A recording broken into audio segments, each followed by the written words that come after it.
اس کے چہرے کی رنگت مجھے میک اپ میں بھی پھیکی پڑتی ہوئی نظر آ رہی تھی۔ اس کا تنفس بڑی تیزی سے چل رہا تھا۔ میں اس کی اس کیفیت کو سمجھ نہیں پا رہا تھا کہ آخر اس کے ساتھ مسئلہ کیا ہے۔ ایسی بھی کیا جھک لڑکیاں تو اس رات کی بہت سے خواب سجائے بیاہ کے آنگن میں قدم رکھتی ہیں۔ میری خواہش تھی اپنی بیوی کا زیور میں اپنے ہاتھوں سے اتارتا، ساتھ ساتھ اس کی تعریف بھی کرتا جاتا، لیکن جیسے ہی میں نے اس کے ماتھے پر لگے جھومر کی طرف ہاتھ بڑھایا تو اس نے فوراً سے میرا ہاتھ جھٹک دیا، کہنے لگی میں خود اتار لوں گی۔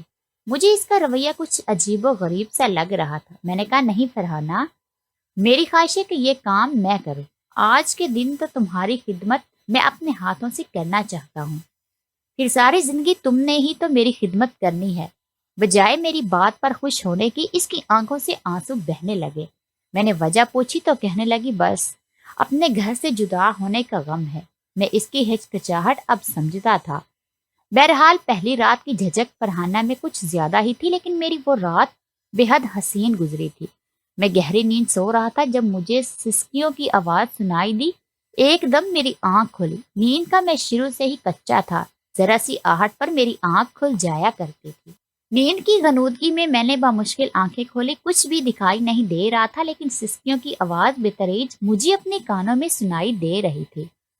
میں اٹھ بیٹھا، لیکن جیسے ہی اٹھا سامنے فرحانہ جائے نماز بچھائے دعائیا انداز میں ہاتھ اٹھائے رو رہی تھی۔ اس سے اندھیرے میں مجھے اس کا سفید دوپٹے میں لپٹا ہوا وجود دیکھ کر اندازہ ہو گیا تھا کہ وہ نماز پڑھ رہی ہے، لیکن جیسے ہی کھڑکی کے باہر میری نظر گئی، باہر تو گھپ اندھیرا تھا۔ فرحانہ سسکیوں سے رو رہی تھی۔ میں نے موبائل اٹھا کر دیکھا تو رات کے 3 بج رہے تھے۔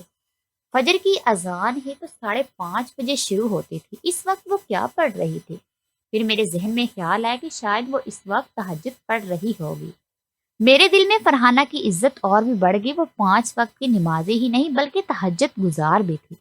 چلو نماز پڑھنا تو مجھے سمجھ میں آتا تھا، لیکن سسکیوں سے رونا میری عقل سے باہر تھا۔ اسے تو شکرانے کی نفل ادا کرنے چاہیے تھے، خوش ہونا چاہیے تھا۔ اس کی زندگی کی بہترین ابتدا ہوئی تھی، لیکن وہ رو رہی تھی۔ وہ کیوں رو رہی تھی؟ اس کی سسکیوں نے مجھے پریشان کیا تھا۔ میں اٹھ کر بیٹھ گیا، تکیہ درست کیا، بیٹھ کے قرآن کے ساتھ ٹیک لگا کر بیٹھ گیا۔ فرحانہ شاید میرے جاگ جانے سے واقف نہ تھی، اسی لیے دعا کرتے کرتے اس کی آواز کچھ بلند ہوئی، جو کہ میرے کانوں میں بھی ٹکرائی۔ جو بات وہ رب کے حضور کہہ رہی تھی، اس نے تو مجھے کچھ پل کے لیے حواس باختہ سا کر دیا تھا۔ کہنے لگی اے اللہ، مجھ سے رات کو گناہ ہو گیا ہے، مجھے اس گناہ کی معافی دے دے۔ یہ سن کر تو میری آنکھیں پوری کی پوری کھل گئی۔ وہ یہ کیا کہہ رہی تھی؟ میں تو اس کی بات سن کر ہی سوچنے سمجھنے سے قاصر ہو گیا تھا۔ پہلے تو مجھے لگا شاید میرے کانوں نے کچھ غلط سنا ہے، مگر پھر سے وہ یہی کہہ رہی تھی کہ رات کو اس نے کوئی گناہ کیا ہے جس کی معافی وہ یوں رو رو کے مانگ رہی تھی۔ یہ سن کر میرے حواس گم ہونے لگے۔ آخر میری بیوی نے رات کو ایسا کیا گناہ کیا ہے؟ گناہ کا خوف تو اسے اس وقت ہونا چاہیے تھا، اگر وہ مجھے حق زوجیت ادا کرنے دیتی۔ پھر گناہ مجھے لگا جیسے میرا دماغ سائیں سائیں کرنے لگا ہو۔ میرا دماغ کام کرنا بند ہو گیا تھا۔ میں سمجھ نہیں پا رہا تھا کہ وہ یہ بات کیوں کہہ رہی ہے۔ کیا اس کی شادی اس کی رضامندی سے نہیں ہوئی، اس لیے اسے یہ سب گناہ لگ رہا ہے؟ ایک کے بعد ایک وسوسہ میری جان نکالے ہوئے تھا۔ کچھ ہی دیر بعد فرحانہ کی سسکیاں بند ہوئی۔ اس نے اپنے آنسو پونچھے جائے نماز طے کر کے ایک طرف رکھ دیا، لیکن جیسے ہی پلٹ کر مجھے دیکھا تو اس کے چہرے کی رنگت بھی پھیکی پڑ گئی تھی۔ مجھے جاگتا دیکھ کر اور اپنی جانب متوجہ دیکھ کر وہ گھبرائی تھی۔ جھجک کر مجھ سے کہنے لگی آپ اتنی جلدی کیوں اٹھ گئے؟ میں نے کہا ادھر آؤ، میرے پاس آ کر بیٹھو۔ میں اس وقت سنجیدہ تھا۔ دھیرے دھیرے وہ چلتی ہوئی میرے قریب آ گئی، بیڈ پر فاصلہ رکھ کر بیٹھ گئی۔ میں نے کہا کیا بات ہے فرحانہ، رو کیوں رہی تھی؟ میری بات پر اس نے نظریں چرا لی۔ میں نے سائڈ ٹیبل کا لیمپ جلا دیا۔ اب اس کا چہرہ مجھے صاف نظر آ رہا تھا۔ میں نے کہا بتاؤ کیوں رو رہی تھی؟ وہ کہنے لگی بس مجھے عادت ہے، میں دعا مانگتی ہوں تو ایسے ہی روتی ہوں، اس لیے آپ میری سسکیوں سے میری رونے سے پریشان مت ہوا کریں۔ یہ کہہ کر وہ کھڑی ہو گئی، لیکن میں نے اس کا ہاتھ پکڑ لیا۔ اس کا ہاتھ میں نے اپنی جانب زور سے کھینچا تو وہ میرے قریب ہو گئی۔ اس کا چہرہ میرے چہرے کے بالکل قریب تھا۔ میں نے اس کی آنکھوں میں دیکھ کر کہا، کیا گناہ کیا ہے تم نے؟ کس گناہ کی معافی مانگ رہی ہو؟ بتاؤ مجھے۔ میری بات پر تو جیسے اس کی جان نکل گئی۔ میرا لہجہ اس وقت سخت تھا، میری آنکھوں میں غصہ ادھیا تھا۔ جو بات میرے کانوں نے سنی وہ کوئی چھوٹی بات تو نہ تھی۔ کس گناہ کی بات کر رہی تھی؟ اس نے اپنا ہاتھ میرے ہاتھ سے کھینچ کر پیچھے کیا، کہنے لگی، آپ کو سننے میں کوئی غلطی ہوئی ہے۔ میں نے ایسا کچھ نہیں کہا۔ یہ کہہ کر اس نے تکیا اٹھایا اور صوفے پر جا کر لیٹ گئی۔ مجھے اس کی اس حرکت سے اور بھی غصہ آنے لگا۔ میں نے کہا، فرحانہ یہ کیا بدتمیزی ہے؟ ادھر آؤ، میرے پاس آ کر لیٹو۔ وہ کہنے لگی، مجھے نیند آ رہی ہے، میں سونا چاہتی ہوں۔ لیکن میں نے کہا کہ میرا ایسا کوئی ارادہ نہیں ہے، نہ تو مجھے نیند آ رہی ہے اور نہ میں سونا چاہتا ہوں، اور نہ میں تمہیں سونے دوں گا۔ جلدی سے ادھر آؤ، میں تمہارا شوہر ہوں اور میرا حکم ماننا تم پر فرض ہے۔ وہ مجھ سے جھجک رہی تھی اور مجھے اس وقت اس کی اس ادا پر بھی پیار آ رہا تھا۔ میری یہ بات سن کر وہ میرا ارادہ سمجھ گئی تھی۔ میری بات کو سمجھتے ہی اس کے چہرے کی رنگت پھر سے پھیکی پڑنے لگی۔ بار بار وہ اپنی انگلیاں جھٹک رہی تھی، جیسے سمجھ نہ پا رہی ہو کہ اسے کیا کرنا چاہیے۔ میں بیڈ سے اٹھا، تیز قدم اٹھاتا ہوا صوفے تک پہنچا، اسے بازو سے پکڑا اور اپنے ساتھ بیڈ پر لے آیا۔ جیسے ہی میں اس کے قریب ہونے لگا وہ مجھ سے کترانے لگی، لیکن مجھے کہاں پرواہ تھی۔ شادی کے شروع کے دن تھے اور ان دنوں میں تو بیوی کی سنگت بہت ہی اچھی لگتی ہے۔ مجھے لگا کہ وہ دعا میں کچھ اور کہہ رہی ہوگی، میرے اس سننے میں کوئی غلطی ہوئی ہے۔ لیکن اگلی رات پھر یہی ہوا۔ اس رات کو بھی جیسے ہی میں نے اپنا حق وصول کیا، وہ فوراً سے مجھ سے پیچھے ہٹ گئی اور جلدی سے غسل کرنے کے لیے واش روم میں چلی گئی۔ یہ دیکھ کر مجھے بہت بڑا عجیب سا لگا۔ اس کا رویہ میرے ساتھ ایسا تھا جیسے میں اس کے ساتھ زبردستی کر رہا ہوں، اور وہ بے بس مجبور ہے، جیسے کہ اس رشتے میں اس کی اپنی کوئی بھی رضامندی شامل نہیں ہے۔ یہ بات ایک مرد ہوتے ہوئے مجھے کھٹکنے لگی تھی۔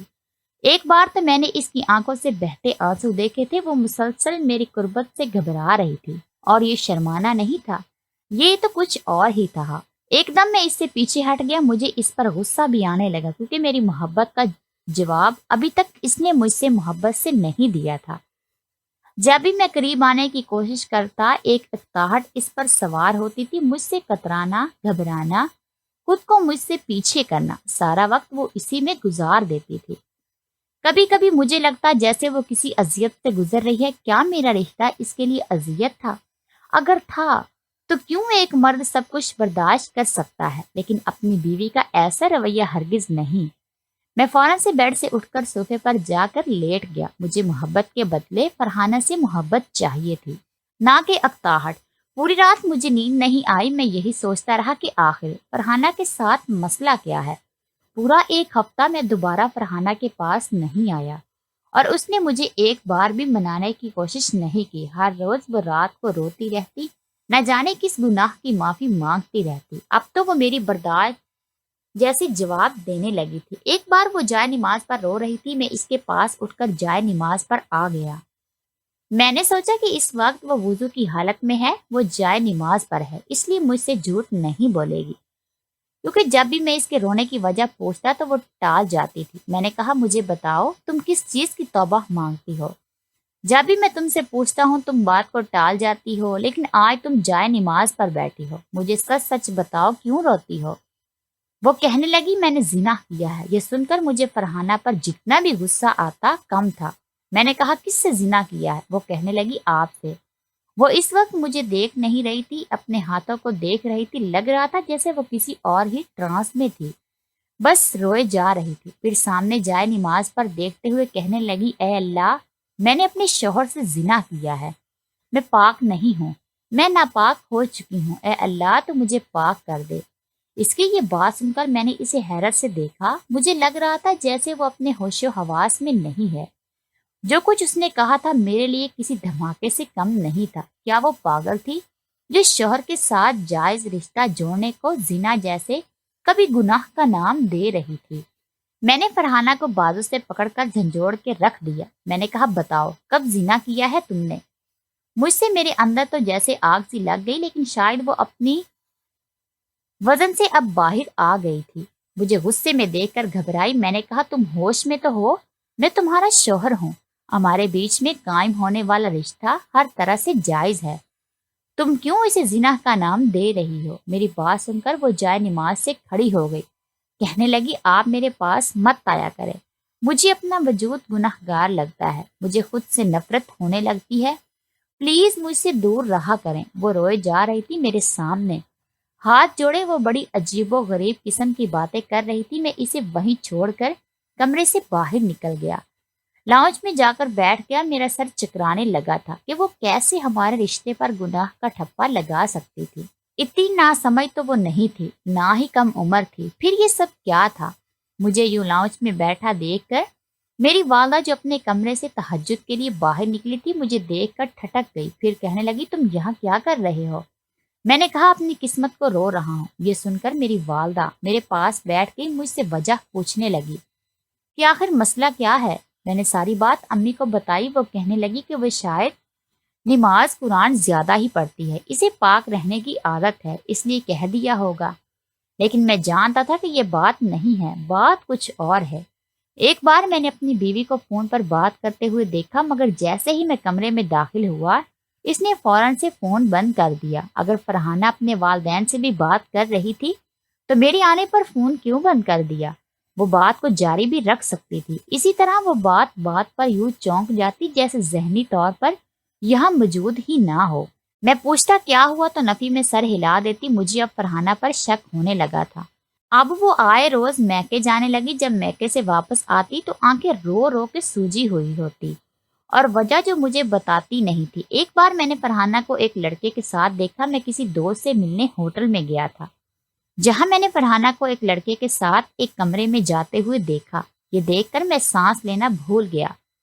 میری بیوی کسی غیر کے ساتھ کیسے کسی کمرے میں جا سکتی ہے؟ میرا تو جی چاہا کہ دروازہ زور سے بجا دو، لیکن میں اپنی بیوی کا تماشا نہیں لگانا چاہتا تھا، اسی لیے خاموشی سے گھر آیا تو امی کھانا بنا رہی تھی، حالانکہ میں جانتا تھا کہ فرحانہ کہاں ہے، لیکن پھر بھی میں نے اپنے والدین سے فرحانہ کے بارے میں پوچھا کہ وہ کہاں ہے۔ میری والدہ کہنے لگی میکے گئی ہے، پھر کہنے لگی کہ فرحانہ کی والدہ کی طبیعت شاید ٹھیک نہیں ہے، اسی لیے ملنے گئی ہے۔ کچھ دیر بعد فرحانہ واپس آ گئی، ابھی بھی اس کی آنکھیں متورم تھی۔ میری والدہ نے اس سے پوچھا کہ اس کی والدہ اب کیسی ہے؟ کہنے لگی اب بہتر ہے۔ یہ کہہ کر وہ کمرے میں چلی گئی، میں بھی اس کے پیچھے کمرے میں آ گیا۔ میرے اندر تو اس وقت آگ سی لگی ہوئی تھی۔ میں نے کمرے کا دروازہ بند کیا اور فرحانہ سے پوچھنے لگا کہ وہ کہاں سے آ رہی ہے۔ کہنے لگی میں اپنی امی کے گھر تھی۔ میں نے فرحانہ کے جھوٹ پر چلا کر کہا کہ مجھ سے جھوٹ مت بولو، میں نے تمہیں خود ہوٹل کے کمرے میں ایک غیر مرد کے ساتھ جاتے دیکھا ہے۔ کون تھا وہ شخص؟ میں نے غضبناک لہجے میں پوچھا تو رونے لگی، کہنے لگی وہ لڑکا اس کا شوہر تھا۔ یہ سن کر میرا دماغ چکرا گیا۔ میں نے کہا کیا کہا تم نے؟ وہ رونے لگی، کہنے لگی میں سچ کہہ رہی ہوں، ہمارے سے اس کی دوستی فیس بک پر ہوئی تھی اور پھر دوستی محبت میں بدل گئی، لیکن وہ لڑکا کہنے لگا کہ ابھی جاب لیس ہے، اس لیے جب تک اس کی نوکری نہیں لگ جاتی وہ فرحانہ کے گھر رشتہ نہیں لا سکتا اور نہ ہی اسے چھوڑ سکتا ہے۔ فرحانہ اس لڑکے کی باتوں میں آ گئی، اس سے خفیہ نے کہہ کر لیا، لیکن اس لڑکے نے نوکری لگنے کے بعد بھی فرحانہ کا رشتہ نہیں بھیجا۔ پھر میرا رشتہ فرحانہ کے ساتھ طے ہو گیا۔ وہ کہنے لگی کہ اس نے اس لڑکے سے کہا کہ وہ فرحانہ کو طلاق دے دے کیونکہ چند دن بعد ہمارا نکاح ہو گیا۔ تو کیسے ہو سکتا ہے؟ وہ نکاح پر نکاح نہیں کر سکتی اور نہ ہی اپنے گھر والوں کو اپنے پہلے نکاح کا بتا سکتی ہے، لیکن وہ لڑکا نہیں مانا اور فرحانہ کا مجھ سے نکاح ہو گیا۔ اس حساب سے تو وہ واقعی میرے نکاح میں نہیں تھی اور ہمارا رشتہ زنا تھا۔ میں اس لڑکی کا پتہ پوچھا اور اس سے خود ملنے چلا گیا کیونکہ اب فرحانہ سے آئے روز پیسے مانگنے لگا تھا۔ میں نے اس کے پاس جا کر اسے بہت مارا اور کہا کہ اگر اس نے فرحانہ کو طلاق نہیں دی تو میں اسے جان سے مار ڈالوں گا۔ وہ لڑکا ڈر گیا، اس لیے اس نے فرحانہ کو طلاق دے دی اور عدت پوری ہوتے ہی میں نے فرحانہ سے دوبارہ نکاح کر لیا اور اس کی اس بات پر پردہ بھی ڈال دیا کیونکہ فرحانہ عزت تو میری تھی۔ لیکن لڑکیوں کو ایسے قدم جذبات میں آ کر نہیں اٹھانے چاہیے۔ اللہ تعالیٰ سب کو ہدایت دے، آمین ثم آمین۔